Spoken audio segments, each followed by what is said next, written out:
Votre traducteur ment. Qu'est-ce que vous dites?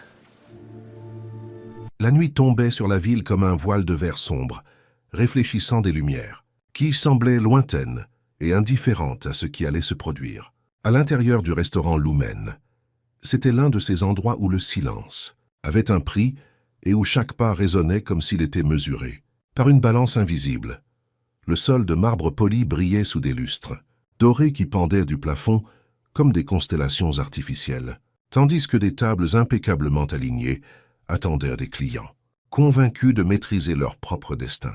Henrik Valença arriva avant l'heure convenue, non par anxiété, mais par habitude. Depuis l'adolescence, il avait appris que celui qui arrive, le premier observe, et que celui qui observe le premier l'emporte. Il gara sa voiture importée à la place réservée, ajusta sa veste, bleu marine, et respira profondément avant d'entrer. Pour lui, ce dîner n'était pas seulement une réunion de plus, c'était le point final d'une négociation qui pouvait consolider son empire. Entrepreneurial sur le marché européen, en franchissant la porte tambour en verre, il fut accueilli par un maître d'hôtel qui s'inclina légèrement, le guidant jusqu'à là. Table stratégiquement placée près de la grande baie vitrée panoramique. La vue montrait la ville palpiter en mouvement calculé, voitures défilant en flux continu, piétons pressés, sirènes au loin.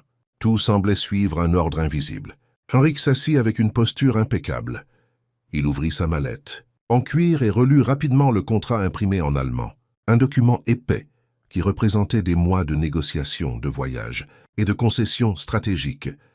Il ne parlait pas couramment l'allemand, mais il avait pleinement confiance en son interprète, Alvaro Rangel, un professionnel renommé recommandé par des partenaires influents. Alvaro était déjà là lorsque Henrik arriva. Costume gris clair, sourire confiant, posture trop détendue pour quelqu'un qui manipulait des chiffres à plusieurs millions. Il salua Henrik d'une poignée de main ferme et entama une conversation banale sur la circulation et le climat économique de la ville, comme s'il s'agissait d'une simple rencontre entre vieilles connaissances. Les investisseurs allemands arrivèrent quelques minutes plus tard. Salutations formelles, regards attentifs, gestes mesurés. Le son de l'allemand envahit la table. Une suite de mots rapides, précis, qui semblaient marteler l'air avec autorité. Alvaro traduisait en portugais avec fluidité, choisissant soigneusement chaque phrase, ajoutant parfois ses propres commentaires, qui atténuaient le poids des discussions. Livia, la serveuse assignée à cette table, s'approcha discrètement, jeune au visage serein, cheveux relevés en chignon parfait. Uniforme irréprochable, elle servit de l'eau, ajusta les verres, et se retira sans attirer l'attention, exactement comme on le lui avait appris. Tout en circulant entre les tables, Livia captait des fragments d'allemand qui résonnaient dans la salle. Elle avait grandi dans une famille où cette langue faisait partie du quotidien. Sa grand-mère parlait allemand quand elle voulait cacher ses inquiétudes aux enfants. Son arrière-grand-mère utilisait la langue pour aborder des sujets graves, des décisions difficiles, des alertes qui ne pouvaient être ignorées. À cet instant, cependant, Livia tenta d'écarter toute interprétation. Ce n'était pas son rôle de comprendre des négociations d'affaires. Pourtant, quelque chose la troublait. Le ton des investisseurs semblait ferme, presque prudent, tandis qu'Alvaro traduisait, avec une légèreté excessive, comme si tout était parfaitement aligné. Elle revint à la table pour servir le vin. Elle se pencha, avec précaution, gardant une posture professionnelle, mais ses oreilles captèrent une phrase en allemand qui ne correspondait pas au sourire du traducteur. Elle ressentit une légère oppression dans la poitrine, mais continua son service. La conversation avançait. On parlait de délais, de risques, de responsabilités. Alvaro traduisait, rapidement, interrompant parfois les investisseurs, choisissant des mots qui semblaient trop simplifier le contenu. Henrik prenait des notes, dans son carnet, convaincu que tout était sous contrôle. Livia repassa, ramassant les verres vides. Elle entendit une autre, phrase en allemand plus nette cette fois. Un mot que sa grand-mère utilisait toujours quand quelque chose était trop dangereux. Pour être ignoré, son estomac se noua. Elle tenta de rationaliser. Peut-être se trompait-elle. Peut-être n'était-ce que du jargon technique.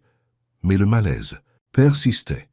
Le restaurant se remplissait, des rires résonnaient aux autres tables, mais autour de Henrik et des investisseurs flottait une bulle silencieuse de tension contenue. Alvaro parlait de plus en plus fort, gesticulant avec assurance. Henrik restait sérieux, attentif mais sans soupçonner.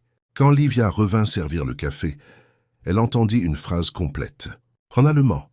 Il n'y avait plus de doute. C'était un avertissement, clair sur des risques et des conséquences irréversibles.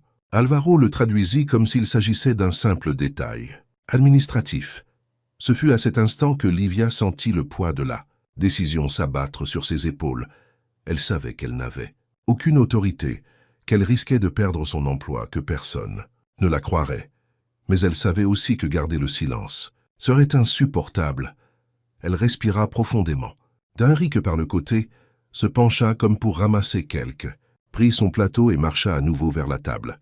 Elle s'approcha. Chose de triviale et d'une voix basse et ferme, murmura à son oreille. « Votre interprète ment. » Elle n'expliqua rien. Elle n'attendit pas de réponse. Elle se contenta de ramasser les tasses et s'éloigna d'un pas mesuré. Le monde ne s'arrêta pas. Le restaurant continua de fonctionner normalement. Mais quelque chose changea à cette table. Henrique resta immobile. Quelques secondes. Regardant le contrat ouvert devant lui, Alvaro continuait de parler sans percevoir le changement d'atmosphère. Finalement, Henrique referma partiellement la mallette et dit « Répétez ce qu'il a dit ». Alvaro cligna des yeux. Surpris, l'investisseur répéta en allemand plus lentement. Cette fois, le traducteur traduisit précipitamment. Henrique fronça les sourcils. « Allons-y doucement, dit-il, sans précipitation. » Le sourire d'Alvaro vacilla. Il but une gorgée de vin, ajusta son col et se mit à parler avec plus de prudence. Livia observait de loin, feignant de polir un verre, mais attentive à chaque changement de ton. Henrique posa des questions directes, simples, précises. À un moment, il risqua quelques mots basiques en allemand, juste assez, pour tester la véracité de la traduction. La réaction de l'investisseur confirma ses soupçons. Quelques minutes plus tard, Henrique referma complètement le contrat. « Nous reprendrons un autre jour », déclara-t-il fermement.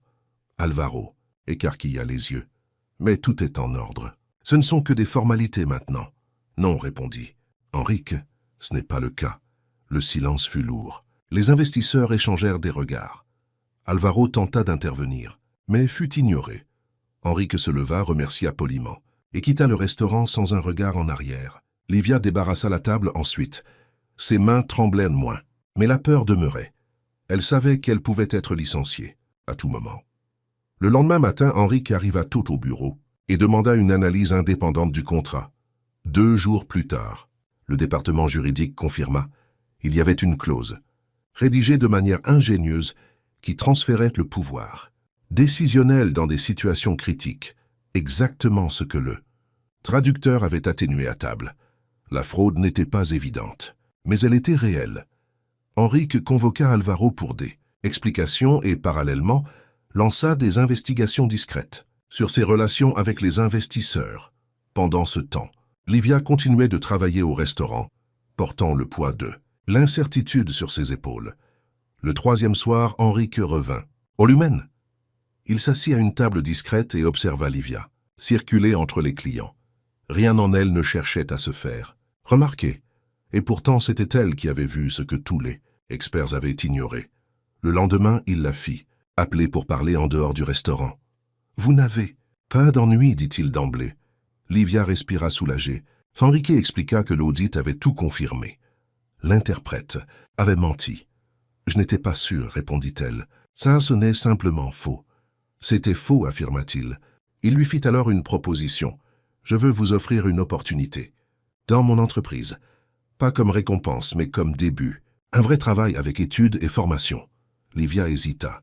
Elle savait que cela changerait sa vie. « Et si je disais non ?» demanda-t-elle.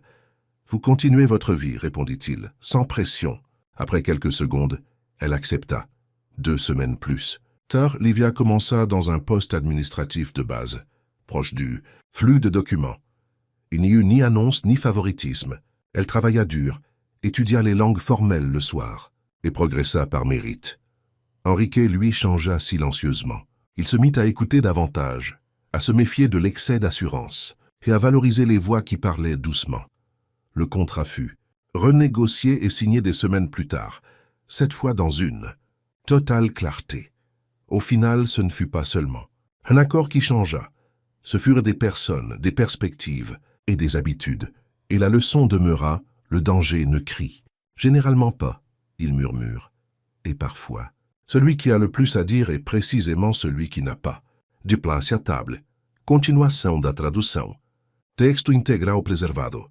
Le restaurant Orquídea se trouvait au dernier étage d'un immeuble ancien du centre, rénové pour paraître moderne, sans perdre le poids de la tradition.